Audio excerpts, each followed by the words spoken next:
Daandii Ragabaa. Daandiin Ragabaa qophii torbaanitti al tokko dhimma Oromoo fi Oromiyaa irratti xiyyeeffatee hubannoo fi xiinxala gadi fagoo irratti dhiyeessu. Daandii Ragabaa.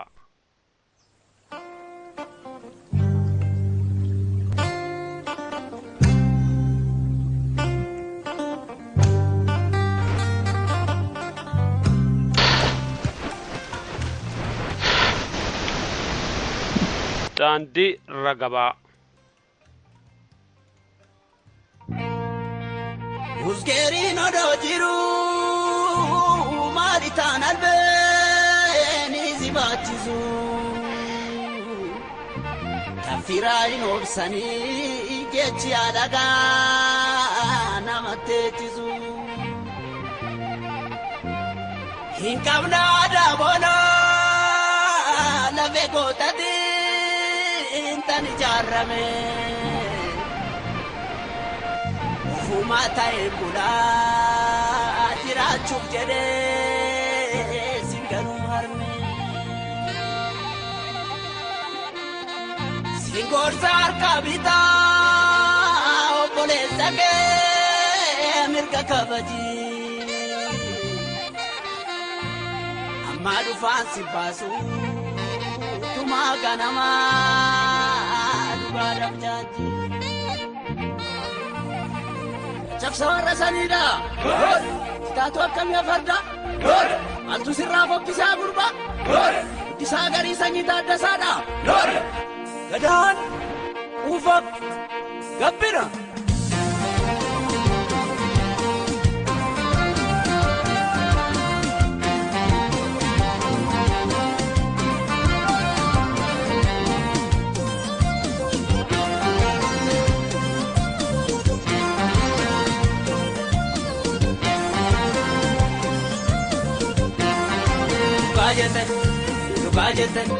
Lugajete a general Taddasa Birru Adan Oromo badu osonu jiru Adan Oromo badu osonu jiru Lugajete a general Taddasa Birru Adan Oromo badu osonu jiru Adan Oromo badu osonu jiru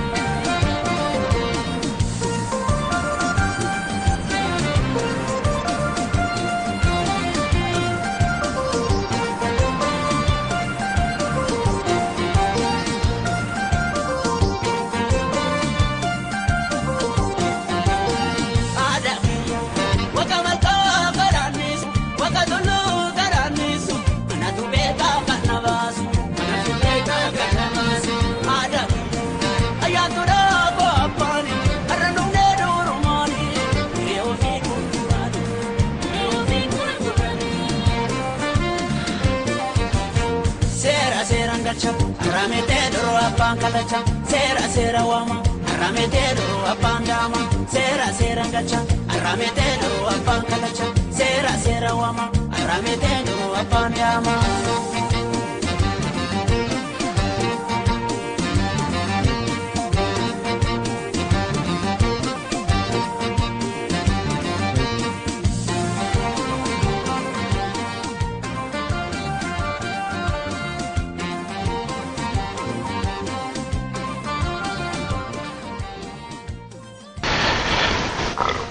Akkam jirtu torbeen kun torban hedduu waan karaa garaatiin nu gammachiisu qabatee dhiyaatee jira. Oromoon yeroo alagaan isarratti dhufee biyya isaarratti nageenya isaa jireenya isaa isa dhoowwe qeesaa keessatti baqataaf buqqa'aa isa godhee jirutti xiyyeeffannaan isaa karaa hundaan alagaa ofirraa kaasuu irratti ta'uu akka qabu namuu waan dagatu miti. Haala akkasii keessatti Oromoon qabsoo olaanaa kan dhiigaa fi lafee namaa gaafatu kan jiruu fi qabeenya uumamaa hunda gaafatu itti baasaa akka jirus beekama. Sabni kamuu nagaa fi tasgabbii argatee bilisummaadhaan waan barbaade murteeffachuu kan danda'u biyya isaa keessatti hiree dhimma isa ilaallatu seeraa fi aadaa isaatiin murteeffachuu yoo danda'e ta'uun beekamaadha. Oromoon kana erga dhabee eegalee alagaan itti duulee waan inni qabu erga isa sarbee eegalee gama hundaan nageenyi isaa boora'ee jira.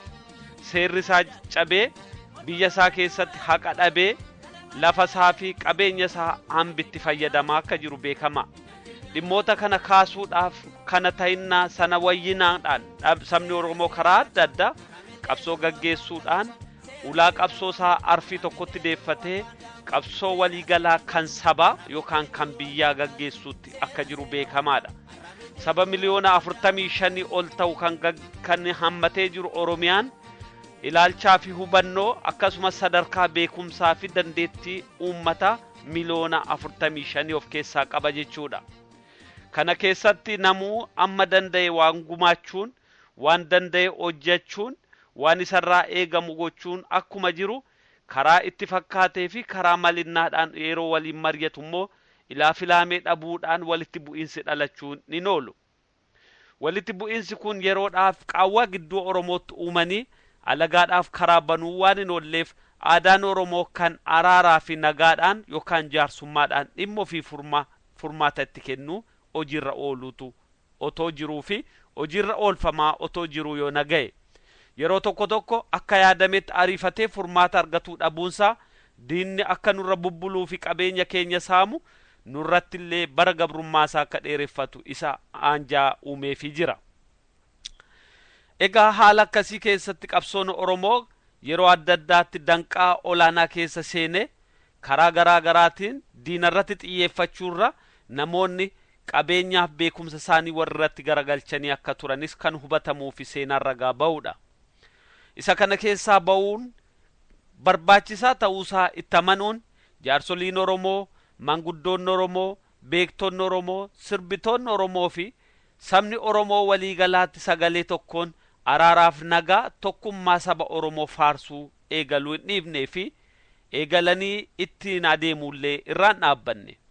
Haa ta'u hawwiin akka barbaadanitti yeroo gabaabaa keessatti fiixa ba'uu waan hin dandeenyeef waan hawwinuu fi dhugaan jiruuf haala adda addaan qabamuunsaa waan hin oolleef yeroo adda addaatti waan nama mufachiisuu fi dallansiisu itti baatee mul'achuunsaa keessaayyuu araarrii fi walubannoon akka uumamuuf yaaliin godhame otoo milkaa'in yeroo hafutti namu abdii kutachuunsaa waan nama ajaa'ibuu miti. Haa ta'u namni qabsoorra jiru karaa hundaanuu qabsoosaa jabeessee waan eegalee karaa danda'een itti deebi'uu waan qabuuf diina olaanaa isarra jiru taa'uun waan isarra hin jirreen gama tokkoon diina ofirraa ittisaa gama biraan immoo dhibdeesaa ofirraa hiikuu irratti xiyyeeffachuun waan malchiisuudha. Qabsoo Oromoo keessatti torbee kana keessa odeeffannoo fi oduun ba'ee jirus kana kan milkaneessu waan ta'eef Oromoon hundi baga gammaddan isiniin jenna. Adda bilisummaa Oromoo fi qaama adda bilisummaa Oromoo irraa ba'ee qaama ce'umsaa jedhee waggaa 11 haala ba'ee taa'aa ture gidduutti walubannaan uumamee yeroo ammaatti haalloon kanaan dura turan sana dhabamsiisuu fi qabsoo Oromoo gara tokkotti deebisuudhaaf tattaaffiin godhamaa jiru hedduu kan nama jajjabeessuu fi Oromoon hundi dhimma kanarratti tumsa isaa kennuu kan qabuudha. Ibsa ba'ee kanarraa akka hubatametti wanti darbe karaa adda addaan seelaa fi cabiinsa haa fiduyyuu malee kan dhufu immoo sanaa ol ulfaataa ta'uu hubachuudhaan kan darberraa kan dhufutu caala waan jedhu jalatti hubannoo fi araaraan gama tokkotti deebi'uuf tattaaffiin godhame kan dinqisiifamuudha. Oromoo aadaan keessan aadaa boonsaan yeroo wal dhabdan ilaafilaamidhaan wal dhabdee keessan hiikkachuu danda'uu keessani.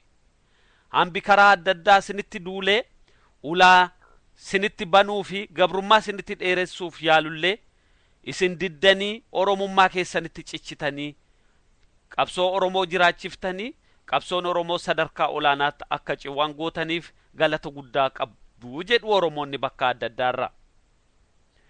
Egaa yoo cuunfinee ilaalle waliigaltee fi wali hubannaan adda bilisummaa Oromoo fi adda bilisummaa Oromoo irraa kan ba'e murna qacaa gidduutti taasifame ummata Oromoof gammachuu guddaadha. Gammachuu olaanaatti kan tarkaanfatu garuu wanta keekame ariitiidhaan xumuramee diina waloo irratti yoo tarkaanfatameedha. Ammas hojiiwwan hafan hojiiwwan gurguddoo dafanii humna fi wal teessuu fi wal taasisuun gama tokkotti deebi'anii hawaasa gidduutti araarri afuurrii fi ayyaanni nagaa bu'ee qabsoon saba Oromoo gama hundaan akka adeemu taasisuudha. Hojii kanatti yeroo fudhachuun hin barbaachisu.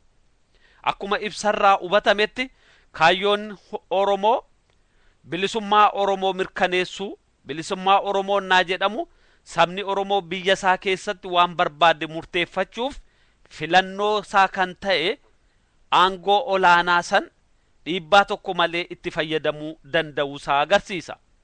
Gama biraatiin walabummaa Oromiyaa kan Riippaabilika Oromiyaatiin xumura argatu ijaaruu irratti walii galuun murteen uummataa yookaan bilisummaan uummata Oromoo walabummaa Oromiyaa ijaarrachuu sanaa fi yoo barbaade immoo biyyoota biraa waliin illee wal ta'ee jiraachuu irratti fedhii akka qabu agarsiisuudha. Kaayyoo bilisummaa Oromoo kaayyoon inni dhugaa bilisummaa Oromoof walabummaa Oromiyaa mirkaneessuu ta'uu kanarratti walii galuun ijjannoo guddaadha. Isa kanarratti yoo walii galle mana tokko ijaaruuf adeemnaa jechuudha.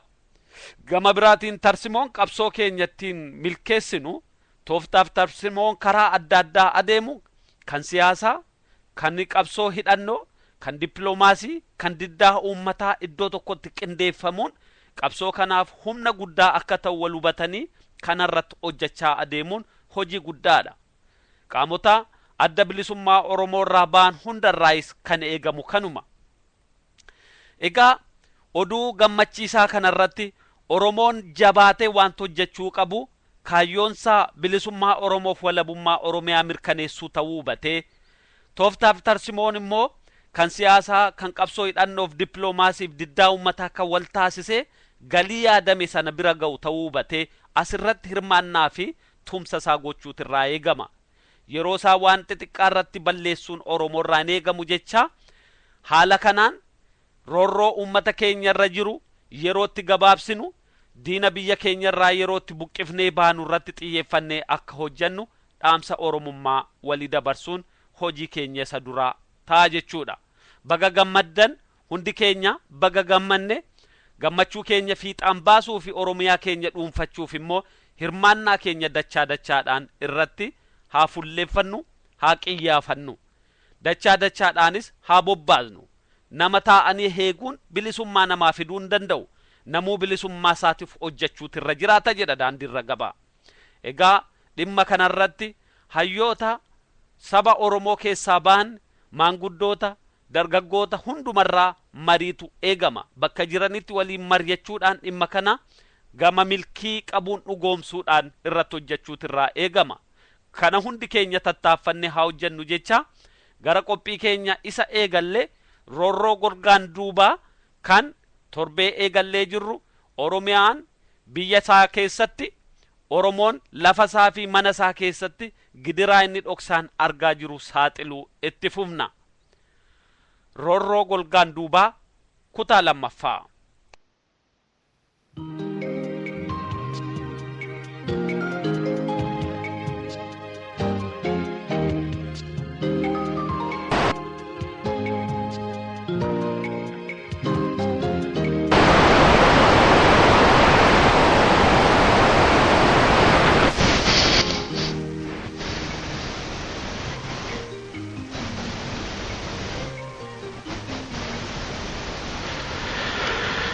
Namni Oromoo ta'e tokko lafa Oromoof biyya Oromiyaa keessa yoo jiraate alagaaf ergamuu yoo didee xiyyeeffannaa guddaa keessa galee bayii fi galiinsaa ni hordofama. Wanti inni hojjetu, wanti inni dubbatu, wanti inni raawwatu hundumtuu eenyatti ilaalama. Yoo biyya sana keessatti wanti tokko dhalate battalatti qabamuu fi hidhamuun ireesaa ta'a. Keessaayyuu nama barumsa qabu, nama hubannaa naannoo isaa beeku, nama haala naannoo isaa irratti waan ta'aa jiru hubatee dhukkubsannaa fi laalaan itti dhaga'amu eegale irratti dubbiin kun hedduu hammaata. Daldaltoota qabeenya xiqqoo qaban, barattoota hubannoo qaban, maanguddoota seenaa beekan hundumaa haala akkasiin ilaaluun sirna wayyaanee irraa adda durummaan kan qiyyaafamee jiruudha.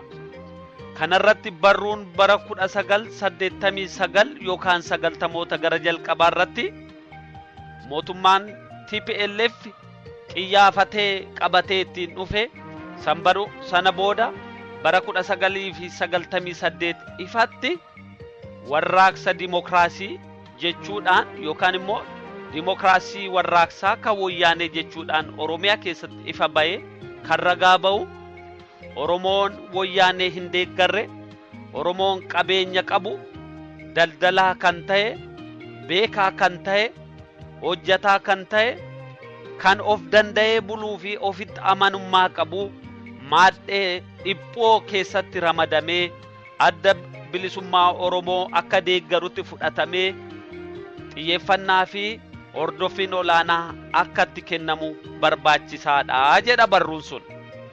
Sababa kanaan Oromoo haala akkasitti hammatan gaaffii tokko malee hidhuun gaaffii tokko malee hojii isaarraa ari'achuun yeroo barbaadan immoo ajjeesuun akka hojii tokkotti fudhatamee itti fufe. Yeroo garaa garaatti Oromoon qe'eerraa qabamee hidhame yeroo garaa garaatti Oromoon qe'eerraa qabamee hidhamee achi buuteensaa dhabame lakkoofsisaa amma xiqqaa miti. Kana seenaan kan adda baasuu fi namuu kan beeku waan ta'eef namoonni tokko dacheen Oromiyaa dachee imimmaaniin guute dachee boo'ichaan guute dachee gaddaan guute jedhanii kaa'u. Yeroo kaanitti ajjeesanii waraabessa yoo nyaachisan yeroo kaanitti immoo ajjeesanii awwaalcha yoo dhorkan yoo fedhan immoo ajjeesanii hin argine jedhan. Artistoonni Oromoo kan akka Eebbisaa Addunyaa haala akkasiitiin ajjeefaman. Kan ajjeeses kan biyyaa dhabamsiises eenyu akka ta'e hin beekamne. Wayyaaneen ofii ajjeesee garagalee eenyu ajjeese jedhee Oromoo gaafata. Akka seera wayyaaneetti namni tokko seera malee hin qabamu jedha. Oromoo garuu kan ilaallatu miti. Oromoon Oromoo taanaan seerri kamuu akka inni hin qabamne wanti isa eegu jaan jirreef qabamuun hireessaati. Qabamee maayikalaawwitti geeffama, qorannoon guddaan irratti raawwatama. Iraarsaa fi gidiraa sana yoo dandamate achi ba'e himannaan itti banameeti himannaa yeroo dheeraa fi ifaajjee olaanaa nama gaafatuun mana hidhaatti darbamee ragaan sobaa fi ragaan fakkeessaatti dhiyaate yeroo dheeraa booda abbaa badummaan itti murtaa'a. Namoota ammaan dura dhiyeessine kan arginu waan akkasii keessa kan darbanidha. Sadarkaa shanan kana keessatti iddoo ajjeefaman, iddootti caban, iddootti yookaan ijji isaanii qaamni isaanii hir'atu eessa akka ta'e hin beekamu. Wanti ifa ta'ee beekamu kan Oromoo qabu dhala Tigree yookaan deeggaraa Tigree yookaan mootummaa wayyaaneeti. Kan Oromoo reebu dhala Tigree yookaan deeggaraa Tigree yookaan immoo deeggaraa humna wayyaaneeti. Kan Oromootti ragaa ba'u wayyaaneedha. Kan Oromootti murtii kennu wayyaaneedha. Kan Oromoo mana hidhaa keessatti waan barbaade godhu hundumtu wayyaaneedha. Kanaaf sirna loogiidhaan guutamee fi sanyiin guutamee keessatti haqni tokkoyyuu hin jiru kan jedhamuuf. Mee ragaa kana qabatamaan sinii ibsuudhaaf waan sagalee reediyoo Ameerikaa bara 2009 keessa gara dhumaa keessa obbo Baqqalaa Jiraataa wajjiniin godhee jiru isiniif dhiyeessina. Yeroo sanatti namoo daandiin obbo Baqqalaa haala yeroon sun keessa jiru gaafatee jira. Dhugaa jiru gaa kanarraa argachuu dandeessu jennee ilaalla. Kun torbanitti yeroo tokko kan dhiyaatu dirree dimokiraasiiti.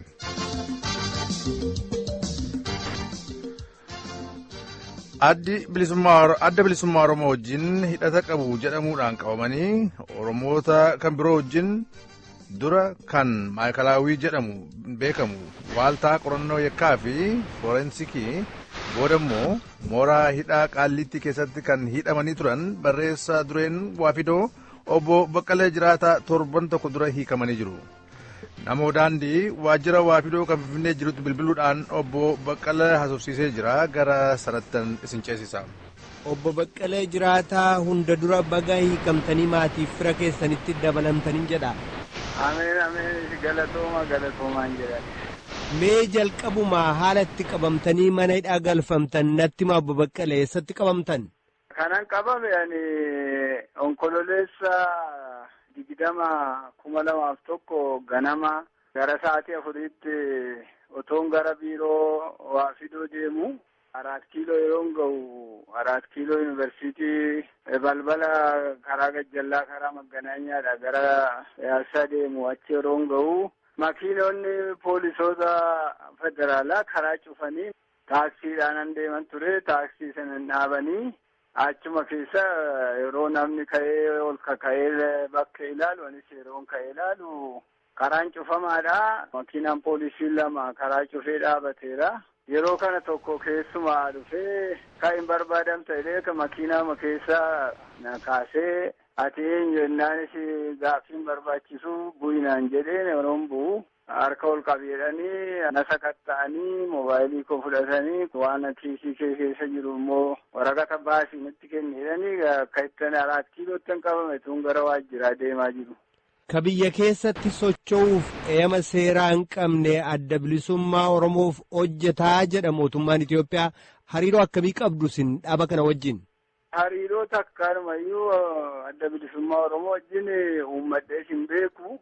Ani dhaaba karaa seeraa beekamee boordii filannootti galmaa'ee filannoo 97tti hirmaatee barcuma 11 argatee ammallee achi keessa jiru waa fiduudhaaf miseensa isaa ta'eetanii barreessaa tokkoffayyuu ta'een achi hojjetaa jira malee hariiroo tokkoyyuu ani adda bilisummaa Oromoo wajjin uummadhee hin beekus hin qabu.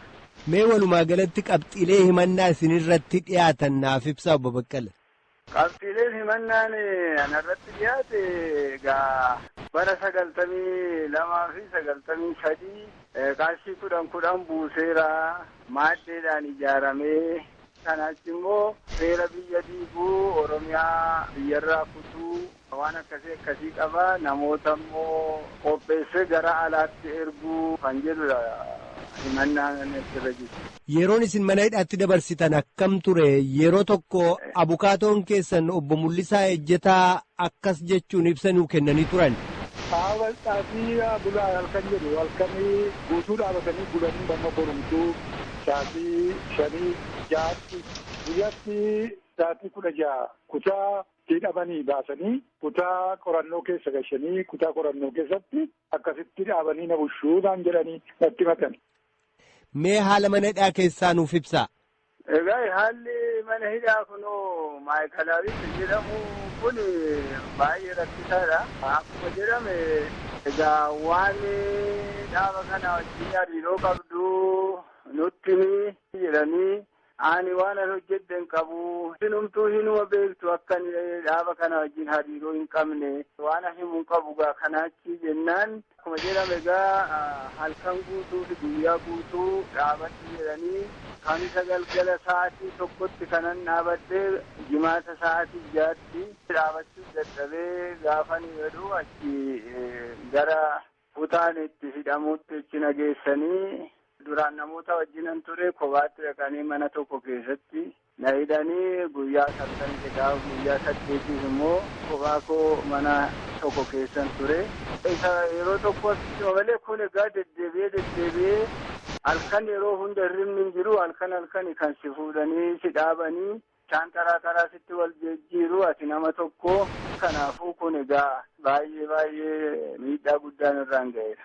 Obbo Baqqalee ministeerri ittisaa Itoophiyaa duraanii kan yeroo dheeraadhaaf mana hidhaa Qaallitti turanii dhiheenya hiikaman obbo Siyyee Abrahaa waa'ee hidhamtoota mooraa Qaallitti keessaa innaa dubbatan hidhamtoota guutummaatti mooraa sana keessa jiran keessaa 90% ol Oromoota jedhanii turan. Kanasin akkamitti ilaaltu agam dhugaadha? Mooraa adda addaa jira gara mooraa 6tu jira naannoo Qaallitti kana namni hidhame.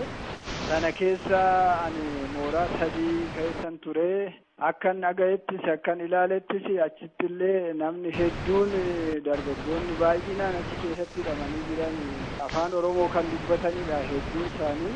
Keessumaa immoo zoonii 6 kana keessa zooniin 1 fi 2 akkuma jirutti iyyuu Oromoota kan jedhu ijoollee warri hidhaa jiran yeroo haasaan dhaggeeffatteera. Harki caalaan dargaggoota umuriin waggaa 30 gadiiti. Harki caalaan namumti hidhamee jiru. Isaan kana keessa Oromoonni hedduutu mul'atas. Dooniin tokko keessumaa namoota Oromoo ijoollee Oromoo hedduutu achitti hidhamee jira. Odeeffannoo adda addaa dhagayeera. Kanaafuu jechi Bosiyyeen jedhan akka kootti sirrii meereen fudhata. Haalli jireenya mana hidhaa sana keessa akkamii? Haala jirullee ibsuudhumaafuu nama rakkisaa. Isa gubbaa sanarra garuu fooyyee qaba jechuu dandeenya. Maaliif maayikalaatti halkanii guyyaa manni sitti cufameetti achuma keessa teessaa aduun argitu torbanitti guyyaa tokko daqiiqaa 20 fi aduutti si baasu. Halkanii guyyaa achi keessa teessaa manni isaa mana dhagaadha. Akka cabbii qorraa achi keessatti qorra sana keessa gaa olii gaddeemuun hin jiru. Mana xinnoo tokko keessa nama 10-12 teesseetu oltee bultaa. Halkan sa'aatii 9tti kaan fincaaniif ba'aa jedhu kana booda hin jiru. Amma galgalammoo daganaa sa'aatii 9tti immoo al tokko si baasu. Kanaa achi wanti biraa hin jiru. Amma inni godhanaa inni qaallitti garuu halkanuma ol dachaatee mana bulta malee guyyaa mooraa kana keessa ooltaa warra achi keessa jiru waliin haasaa oolaa. Kanaafuu garaagarummaa kana qaba. Kanaachi gaa mana tokko keessa mana tokkoffaa jedhamu tokko kan nama dhibu gaa namni hundumtuu achitti seenini iddoo biraan naqu jedhanii gara nama 800 faa kan ta'utu mana tokko keessa jira. Halkanii dhaabatanii yoo ta'e malee ciisuudhaaf iddoon hin jiru. Achi keessatti gaa hafuurri namaa jira, waan adda addaa jira. Namni hunduu hin kufaa halkan guutuu. Hundumti keenya yoo akkuma nama tasboo qabee 7 dhukkubsannee egaa sana booda mooraa sana keessa kutaa mana 5tu jira. Tokkoffaadhaan baasanii mana 2 amma 5tti nu hiranii achi keessa jiraanna. Egaa hundumti isaa keessatti immoo namni hedduudha wal dhiibboodha. Mana qulqullinaatti fayyadamuudhaaf dhiibboodha. Dabaree eeguu qabda. Hedduudha gaa wanti jiru. Yeroo isin hidhamtan sana Oromoonni hidhaman kabiroon illee ni turan. Fakkeenyaaf abbaa qabeenyaa Hawwii Hotel obbo Sheetuu Kitil, barsiisaa Yuunivarsiitii Finfinnee obbo Asaffaa Tafarraa fi hojjetaa Hilteen Hotel obbo Kabbadee Booranaa kanneen keessaa haga tokko. Amma eessa jiru namoonni kuniif kanneen biroon? Namoonni kun egaa obbo Asaffaa Tafarraa yeruma sana maayikalaawii dhumaa gadhiifamanii. Warri kaan garuu Kabbadaan faas obbo Sheetuun faas warri kaan hafanis hundumti isaaniiyyuu amma mana sirreessa isaanii egaa mana adabaa Qaallitti jiru achi wajjin turre jechaadha amma bahetti. Himannaalee isin irratti dhiyaatanii turan sana keessaa kan isin irraa kaafame jira hagammaatti? Mirga wabiitu na eegame malee wanti ta'e hin jiru akka jirutti jira. Kan isin amma hiikamtan mirgi wabii waan isiniif eegameef qofa jechuudha. Beellama qabdu mana murtii wajjin? Eebila yookaan immoo miyaazyaa 2 beellamni kan jiru walumaa galatti hunduma keenyaafu yeroo sanatti beellamamee jiru. Obbo Baqqalee Jiraataa barreessaa tokkoffaa warraaqsa Federaalistii Dimokiraataa Oromoo ibsanaaf kennitaniif guddaan sin galatoomsadha. Galatoomna baay'ee galatoomna. Oromoon akkanatti biyya isaa keessatti gidiraan olaanaa herragaa akka jiru. Rakkinarra akka jiru, akka dhabe akka jiru ifatti mul'achaa jira. Rakkoo kana keessaa Oromoo kan baasu qabsoo hidhannoo, qabsoo siyaasaa, qabsoo diddaa, qabsoo karaa danda'ameen hunda gaggeeffamuudha. Oromoon ajjeefamu lakkoofsi isaa hedduudha. Oromoon qe'eerraa akka baqatee ba'u godhamu lakkoofsi isaa hedduudha. Hunda isaanii lakkaa'anii lafa kaa'uu fi ibsuun rakkisaadha. Biyya Itoophiyaa keessatti Oromoon gabroonfataa olaanaa kan ta'e sirna Abashaadhaan qabamee gidirfamaa jira. Abashaan gabroonfataa olaanaadha kan jedhu qaroomina isaatiin otoo hin taane gara jabeenyaan waan inni dhoksaan Oromootti raawwatuuni. Ajjechaa fi hidhaan Oromoo irratti ga'u Oromoon akka haaloo baatu akka gumaa baafatu isa taasisuu danda'a. Garuu gumaa baafannaan keenya inni guddaa bilisummaa Oromoo mirkaneessuu dhugoomsuudhaan kan ifa ta'u qaba.